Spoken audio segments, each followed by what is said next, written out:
Okay, there we go. Alrighty, esoteric orders, Atlantis, the three immigrations, the three great immigrations, the three great cataclysms, which destroyed Atlantis. Pseudo history or not? Real history? What do you guys think? I mean, call in, be a part of the show. 636-946-3688. Do you think Atlantis really existed? Do you think it's pseudo history? Once again, I do not claim to know. I don't have any memories of past lives in Atlantis. Let me put it that way. So, anyway, when I left off. I was talking about the third immigration and how they're finally stopped by the Red Sea and the wilderness, and they settle in the valley and delta of the Nile. They found the culture of Egypt. Now, a lot of people think this same immigration sort of founded the Central American Indian cultures. However, it is taught by these esoteric societies that the Central American Indian cultures were believed to actually be outlying portions of Atlantis itself, not really part of an immigration. So, this is how they explain the similarities in the cultures between Mesoamerica and Egypt. So, navigation developed very early in the inland sea. By that I mean the Mediterranean. And whenever the galleys went in trade, the Egyptian philosophy penetrated. So this third immigration tradition, it spread all over the Mediterranean basin and the Near East.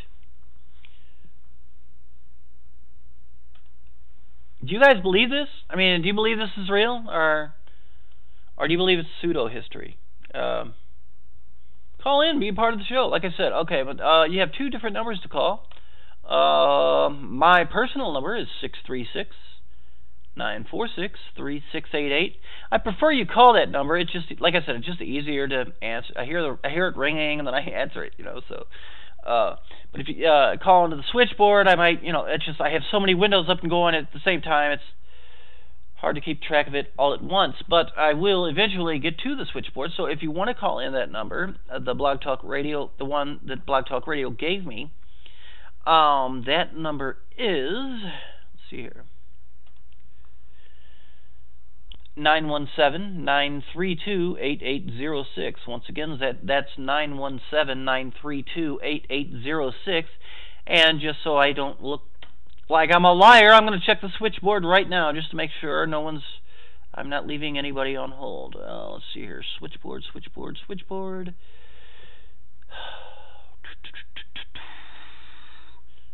Okay, cool. I feel better about myself now. No one's waiting. Alrighty then, let's jump right back into this crazy Atlantis stuff, shall we? Alright, let's do it, man. Okay. Oh, shoot. Let me put it... Like I said, I got a zillion windows going here, so just bear with me. Okay, YouTube.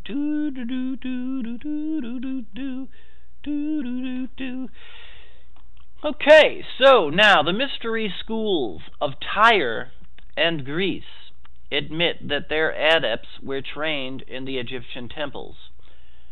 Now, everyone's heard of Greece. Tyre is a little bit more obscure, but if you read the Bible, the Old Testament, these were guys that, well, I guess they sort of descended from the seed of Abraham, but then when Israel was trying to establish themselves in the land of milk and honey after they left Egypt, Tyre was actually an enemy sometimes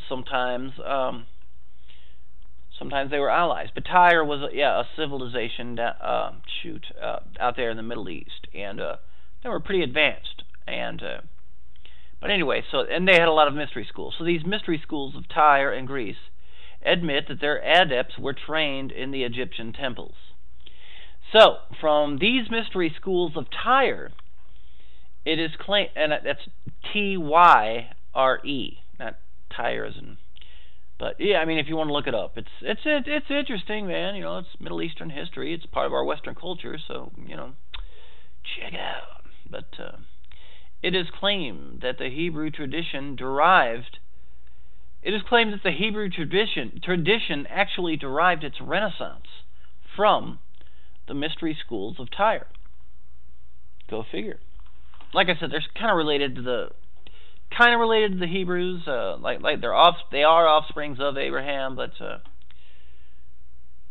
the offsprings of Abraham settled all over the Middle East. And it's funny how after the Israelites leave Egypt, they sort of become the enemies because they want to conquer and settle this land of milk and honey. And hey, who can blame them? There was milk and honey. I mean, back then, milk and it was pretty great back then. Milk and honey. Lots and lots of milk and honey. So, if there's one thing we can take away from tonight's show is that milk and honey is worth fighting over. It's worth fighting for.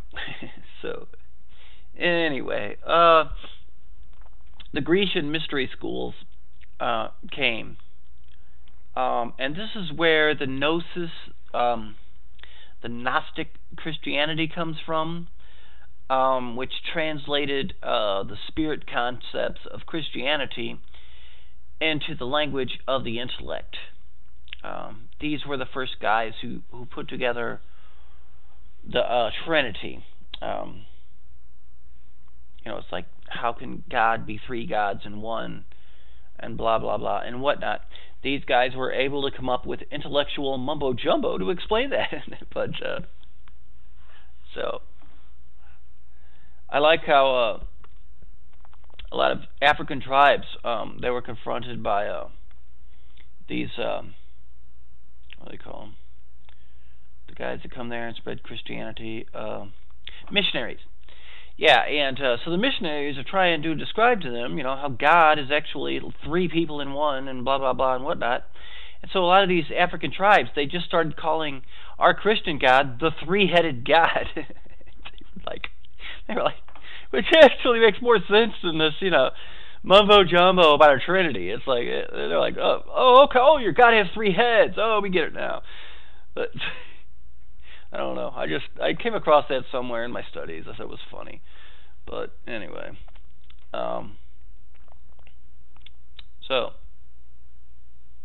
Gnostic Christianity, of course, it's no big secret, was crushed by the Christian Church, and because the power had passed into the hands of those who knew nothing but the esoteric religion, and by that I mean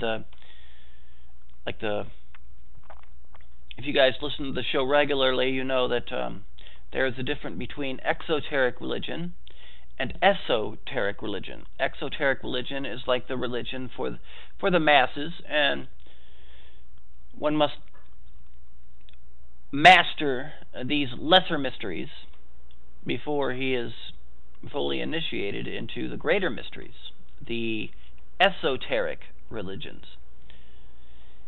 Anyway, this is what occult schools teach, but I mean it's pretty obvious if you study the stuff enough. You realize all that was happening with this persecution was one brotherhood took over, and he's like, because these guys have brother wars all the time. So one brotherhood was taken over, and they're like, all right, we got to stamp out the other brotherhood, or they'll try to come get us. Because like I said, these guys who study magic, man, especially they're really powerful. They're territorial. They're like reptoids. I mean, they really are. And they know other people who practice magic are lusting for power as well. So there you go. I don't buy the peace and love crap that these mystery schools try to teach you at first, because once you gain the ranks, it's like, are you ready to be a hardcore bastard? You guys have all heard the stories. Well, I mean, a lot of you have, but anyway.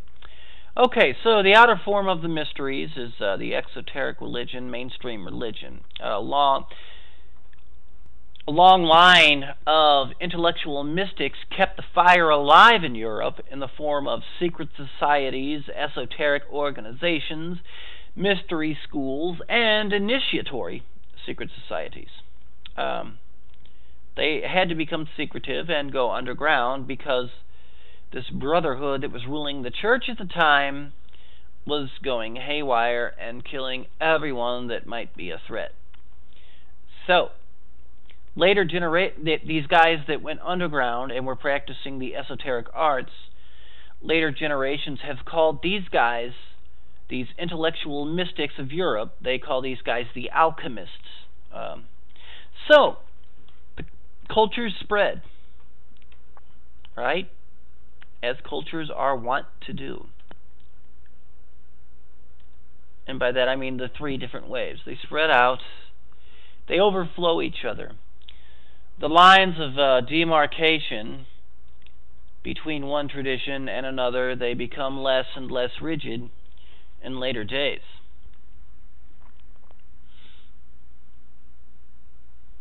Okay, so the disciples of the second and third traditions meet and they influence each other, especially along the trade routes of the Near East, the Silk Road. Have you guys heard of that?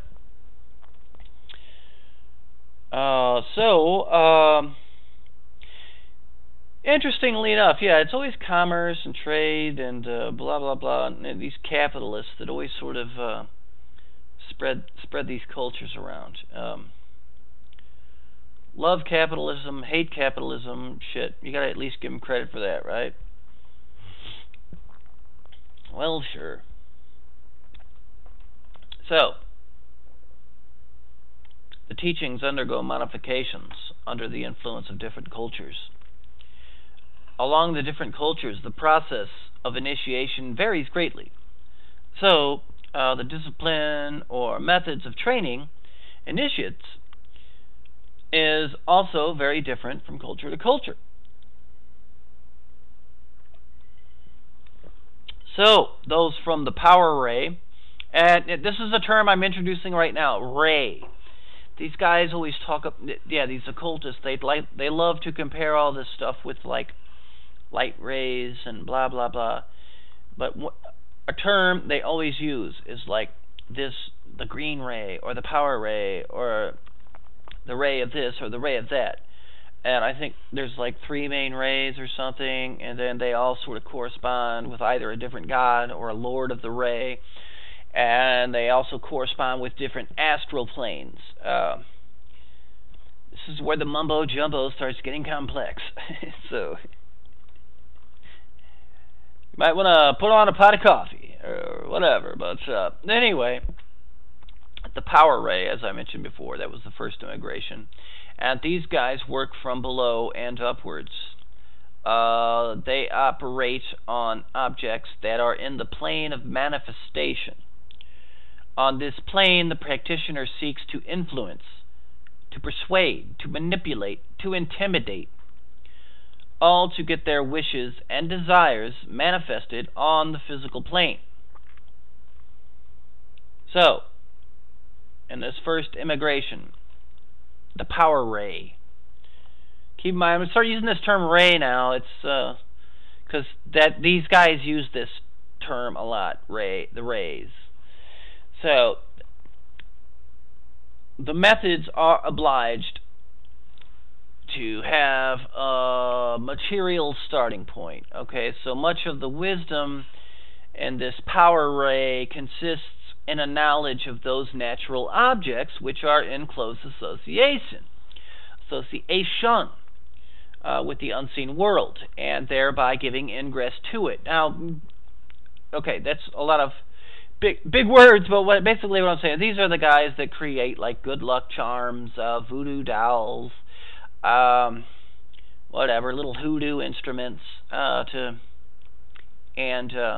these objects, or even the idolatry gods of the Old Testament. These objects that they create are somehow supposed to have magical powers.